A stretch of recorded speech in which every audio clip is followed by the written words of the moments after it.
Hey, it's Nick. This is Let's Write Tonight, and I'm working on the Volition. I felt good about last night, so I wanted to do it again today while I was in the mood. One of the things I notice about writing is if you're just not in the mood, you're just not in the mood. I don't know how some authors force it. You see them talk about how they'll get online or they'll get whatever their manuscript is, wherever it's located, and force themselves to start writing at 6 a.m. I don't work like that, so to each their own.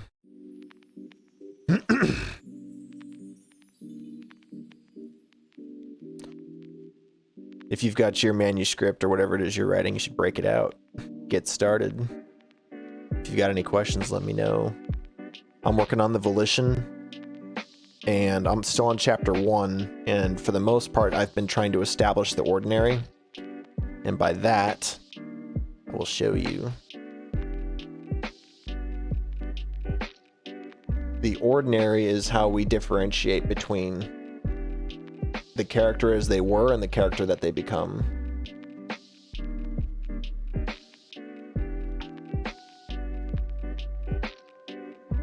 So this is what I'm working off of. This is my adaptation of their hero's journey, and this is based on the story arc that we've created for the Volition, and it's 2 parts. Part 1 is Hobson's Choice. The story's big enough that I basically created 2 arcs. So we're starting with part 1, and for all this time that I've been streaming, we've only gotten so far as Act 1 and establishing the ordinary. And we've begun to explore the main character's reluctance to what's changing in their world, which in this case is the nightmare of their plane crash that they're in the future. So yesterday we worked on kind of a hard scene, and this is all part of the main character Patrick, their character development. And sort of the thinking was when you're reminded of your mortality, and you start to really experience what that means, especially over and over, you start to look back on sort of how you've lived your life, no doubt, and you grow as an individual. Well, in Patrick's case, he was selfish. He has sort of an ego. He's a kid. So we have to explore some of those painful decisions that come with that behavior. So here he is trying to work on a project with his dad, and he just sort of lets that deteriorate because of his attitude. And later on in the story, he'll reflect on that and what he could have done different. But we're towards the end of chapter 1, and this is sort of the crescendo for his resistance to the change. He's already had 2 nightmares, and now we're going to get into a quick montage of 4 more dreams where he's doing everything he can in each dream to resist getting on this plane, because he knows it crashes. And we go from he throws a fit, tries to start a fight, he does some ridiculous stuff, threatening violence.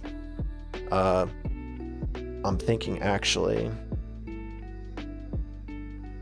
Well, so he fights, he ends up on the plane, so then he tries to figure out, okay. So actually what we're gonna do is, just to break this up so it's not all bad, there are elements of this that are supposed to be actually funny.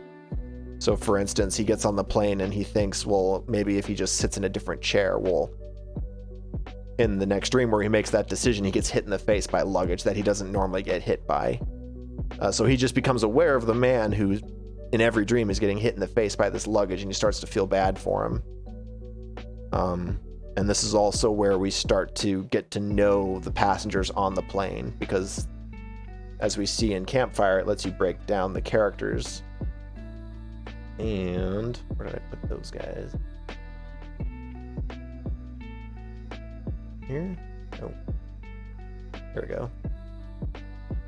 So most of the characters that board the plane with Patrick, these are some significant side characters that he interacts with, and he's going to get to know each of them, and treat them more kindly as he gets older, and basically they just become familiar faces for him, because he lives to be a pretty old age before he actually gets on this plane. So I need to figure out how to do a quick montage of this.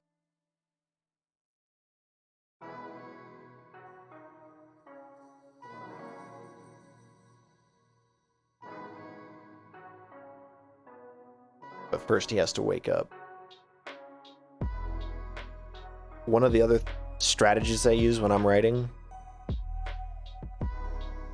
and I'm not good at it every single stream, I freaking do whatever I want, but what I always advise is, instead of trying to make something you wrote perfect, just highlight it and come back to it later for editing. Just get the idea down as clearly as you can, and then come back and clean it up later. So he just had a really bad day, sort of a pretty, not the lowest point, but a low point in his life. Or at least so far as the story has known him. And then he came back up, his attitude kind of increased. He's only had 2 nightmares, so it's not like he's depressed or exhausted yet. We're getting there, though.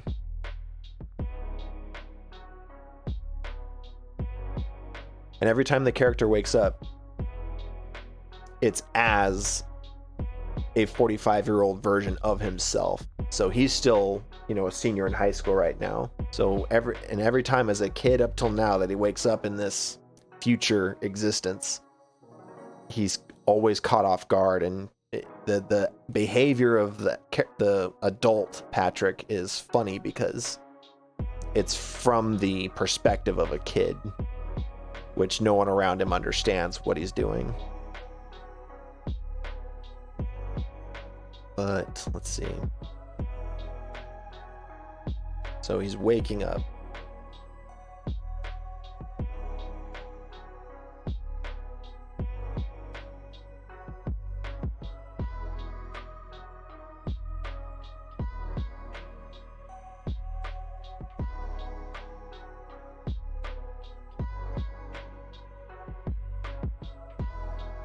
He's always got a newspaper in his lap. He's always got his travel suit on with a jacket.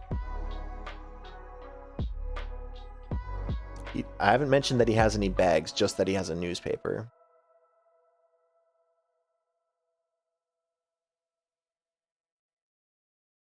And that's another thing too. So for instance, Campfire Write is awesome, and it's really the reason I'm using it, because of its timeline tool.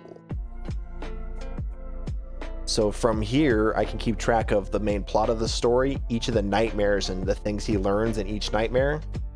And that way, if there's something unique, I can tie it into a future point of the story. And that's especially important for artifacts from the dreams, because what we're trying to do is convince the reader that the dreams are premonitions. And therefore, I need to tie in things he sees in the dreams into real life. So every time I have a thing happen in the dream, I need to remember to make a note of it, so that that specific instance or item or thing is rediscovered in reality at some point.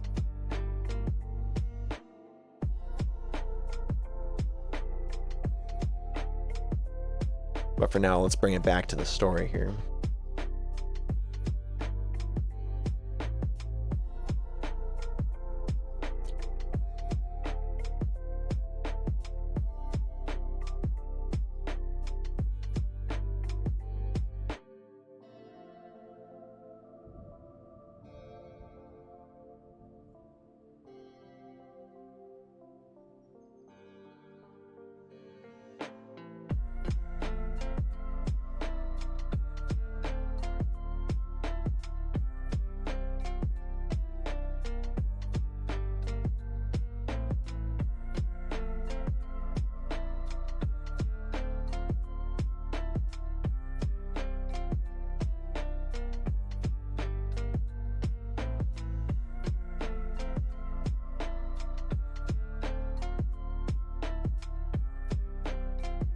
One of the other characters I was working on is actually, and it's one of the major characters, and I'm just calling it Intercom. So I was trying to think what's the factor that cues the reader into that this is a dream other than Patrick's reaction? What's the constant that is always this is a dream? And it occurred to me that this intercom could become a sort of guide or advisor to him, and maybe it's his subconscious or his or you know, it's supernatural. I haven't really fleshed that out yet, but it becomes a personality that he gets to know in a funny way. Like, it's sassy. You know, it's messing with him, but he learns to trust it, and it learns to open up, not about itself, but it learns to, I guess, treat him like a friend. So towards the end of the story, when he's actually getting on the plane, one of the things he does is he looks up at, like, he looks for the faces he recognized, and it's just him alone to make a decision that up to that point he'd had people with him, and that is getting on the plane he thinks or is convinced is going to crash. So gotta mix the intercom in here somewhere. That's what I'm gonna do. This is okay. So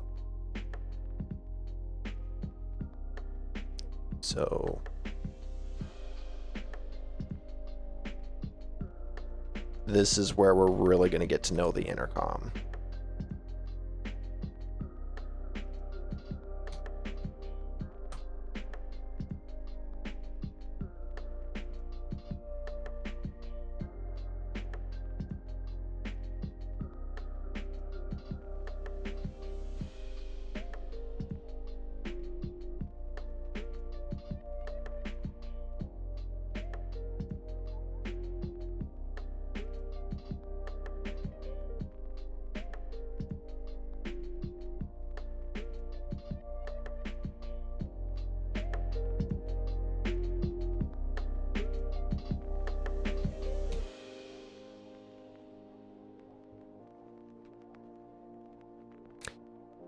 And there's a lot of this where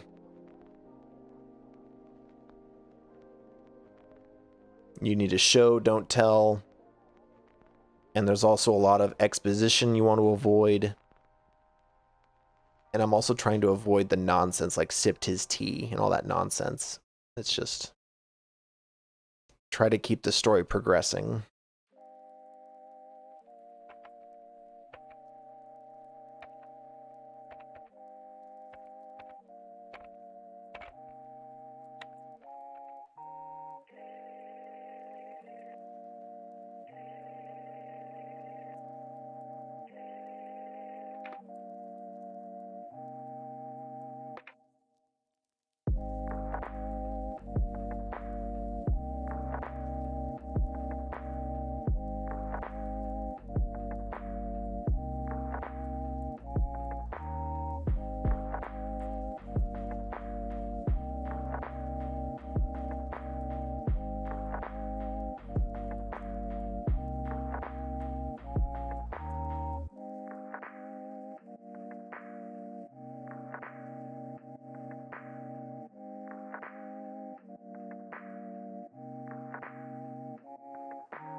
Normally I'm the one who thinks out loud, but right now I'm trying to visualize. So I've already written this scene a few times, right? Because you've done dreams 1 and 2. So we've already witnessed him realize where he's at. So I'm trying to come up with a way of explaining that without rehashing old material too often.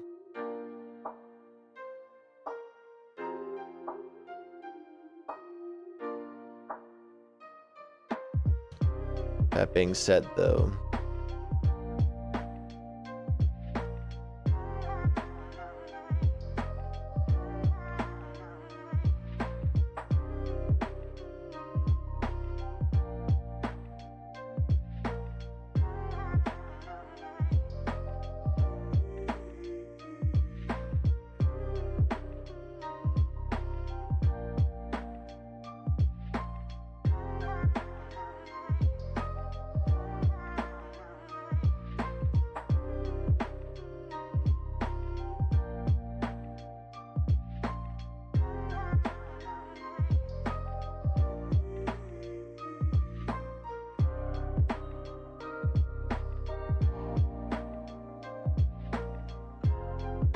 and by now the reader knows who this is.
Okay, so what I'm gonna have him do,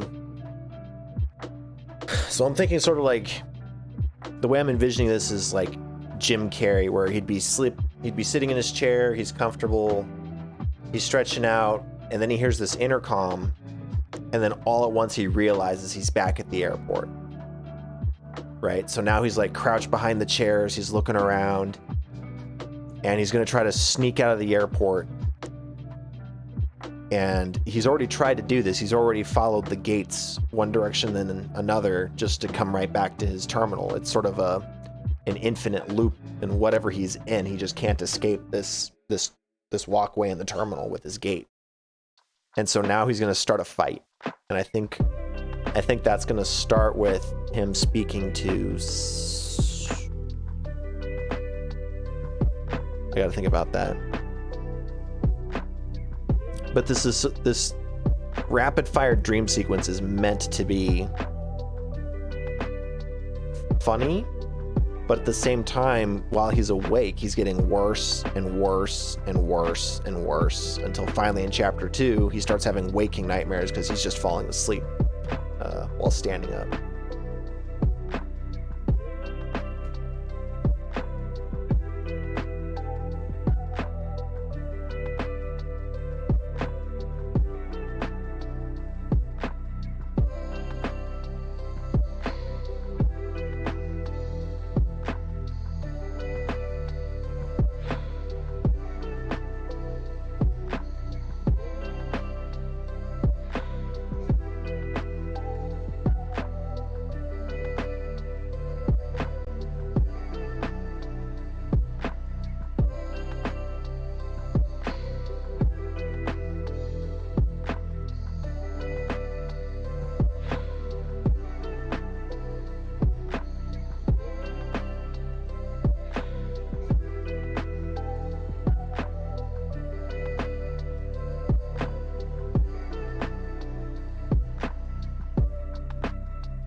So as it turns out, I've only actually written about the dream once before, and that was in the prelude.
think I might actually have a gate technician addressing the weather. So the plane takes off, and the reason it crashes is from turbulence. It hits something that just causes it to lose lift, and it just crashes.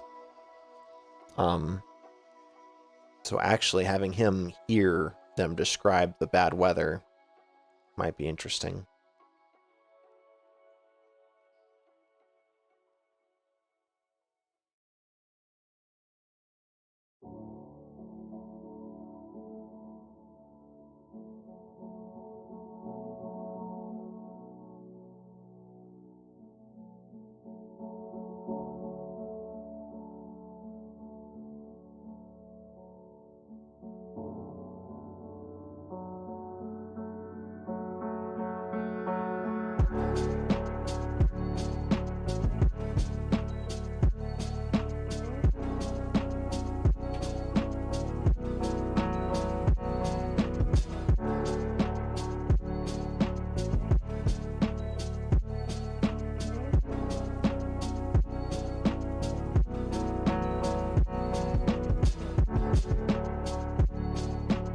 Oh Lord, how do you spell carousel? Carousel.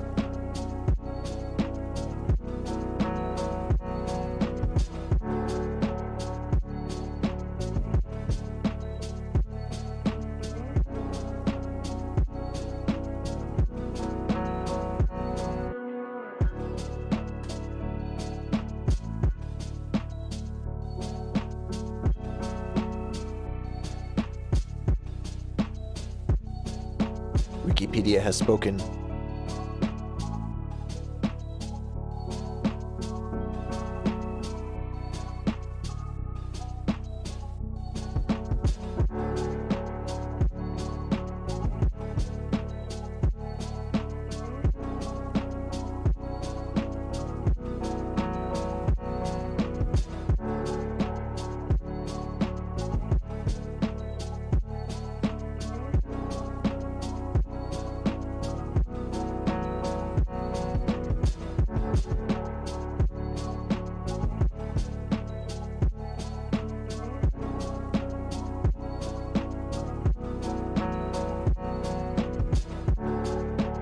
Whoa.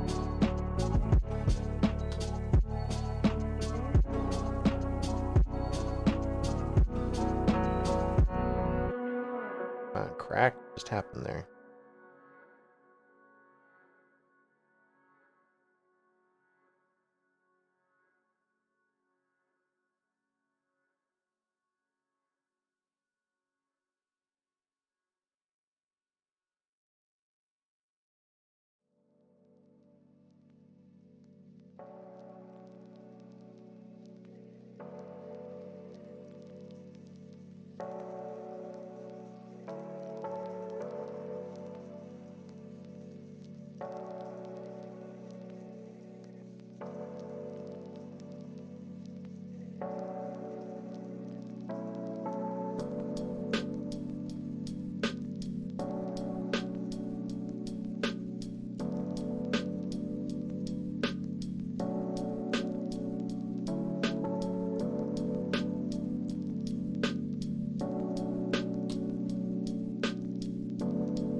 Alright, so who is he gonna bump into?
What does airport security usually tell someone that they're arresting? I don't know. Mercifully.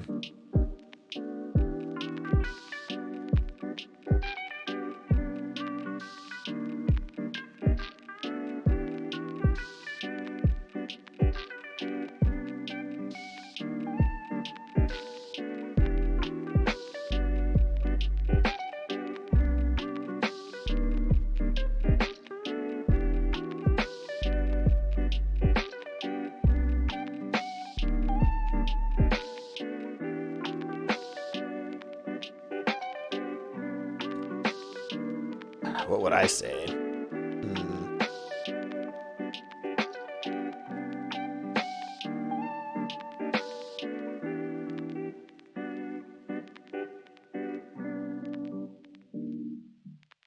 All right, well, like I said, we can come back to edit this later.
I have no idea if this is how it's done, but this is what we're going to go with for now.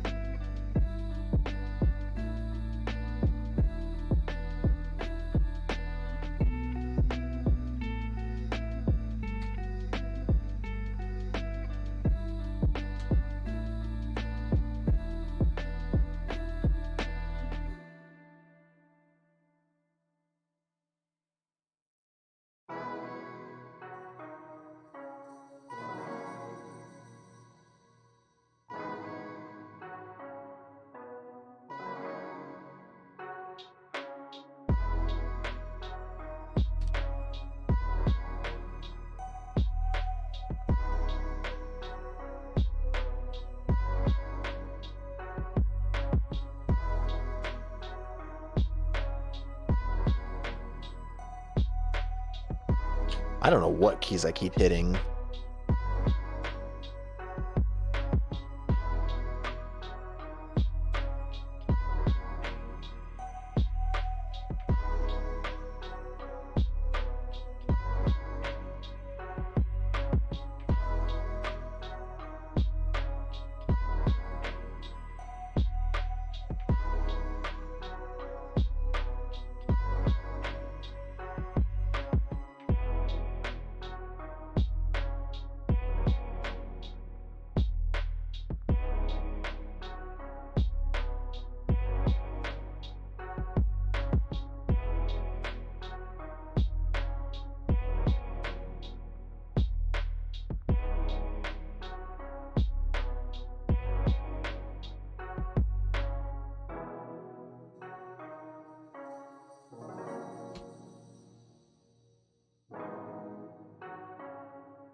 Ugh.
I wasn't sure how much further I wanted to take that with the officer, but because he shoved him into the chair again, I think for now I can segue that into the airplane scene.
going to pick up something that the stewardess had said again. There's just some things that they say every time. And that's meant to prime the reader to understand that this is a repeat.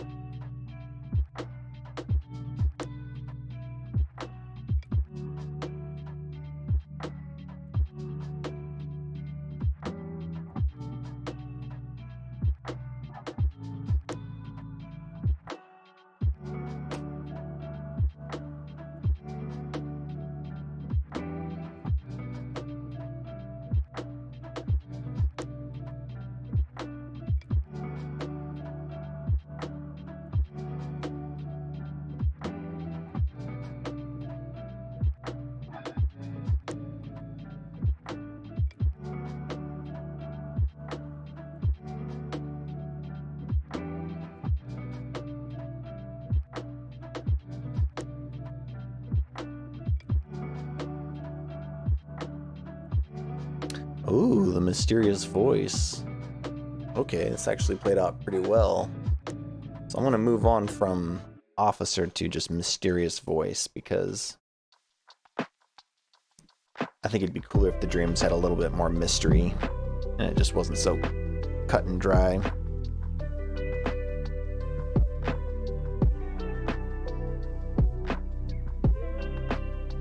Ooh, and what if the voice is the old man's voice?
Still need to get the intercom in this stream.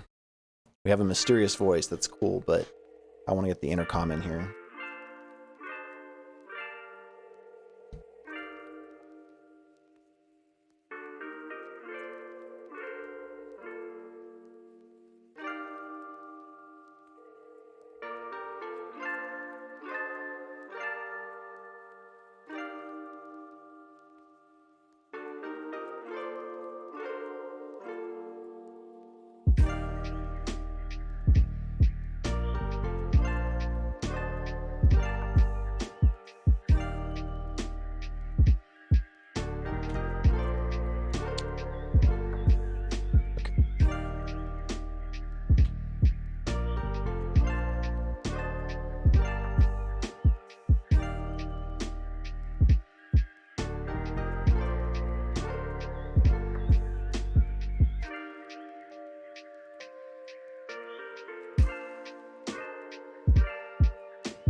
Once again, his watch is supposed to be analog, so I'm really not sure.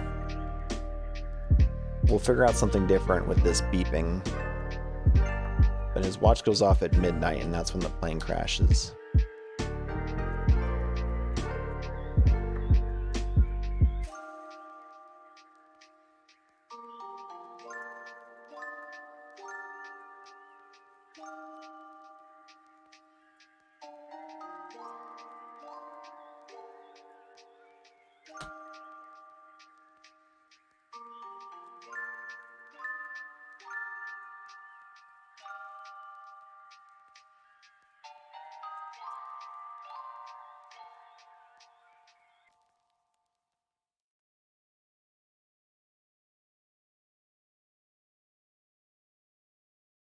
So he's in his chair, he's shackled.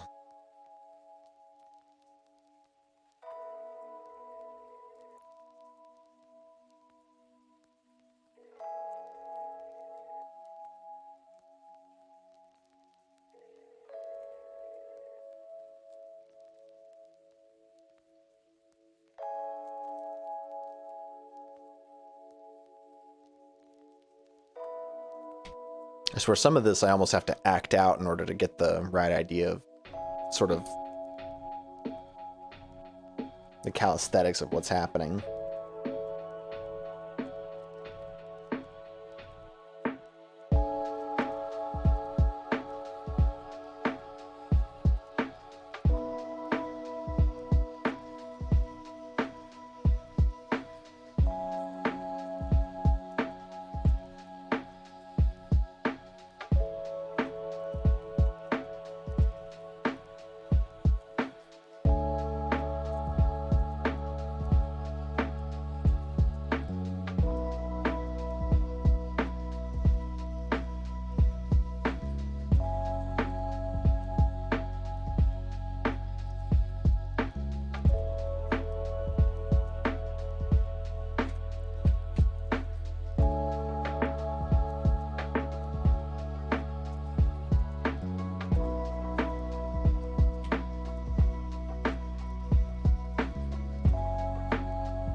All right.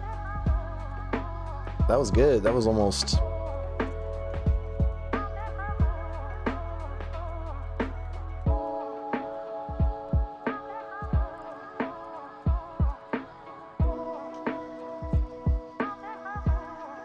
almost, looks like a page and a half, maybe?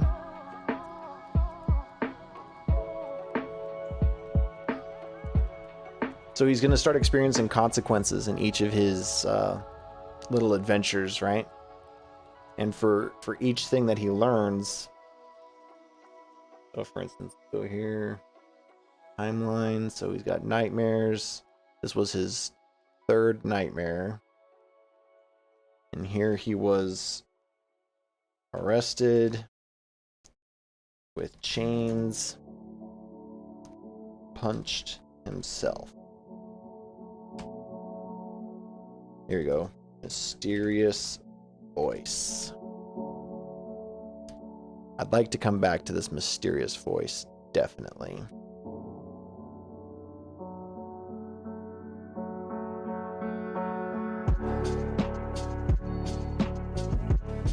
Okay.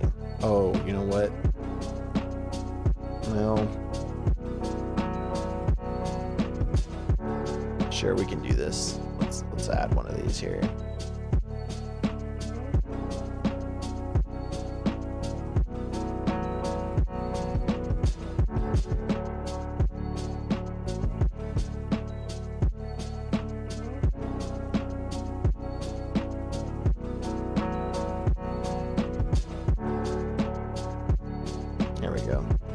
Alright, so I'm gonna play with this mysterious voice again in the future, I think. He didn't see who it was coming from.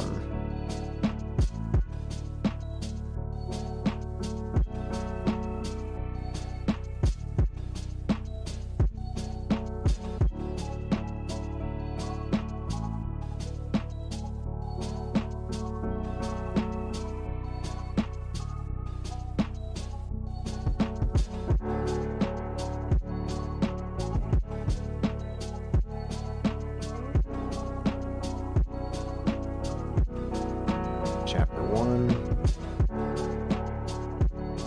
Okay, so the next time I sit down, I'm going to work on getting the intercom in here somewhere. I need him to start interacting with this thing, because right now he doesn't see it as an entity. It sort of existed outside of his awareness. Mostly because I haven't had him interact with it yet, so I would like to start doing that.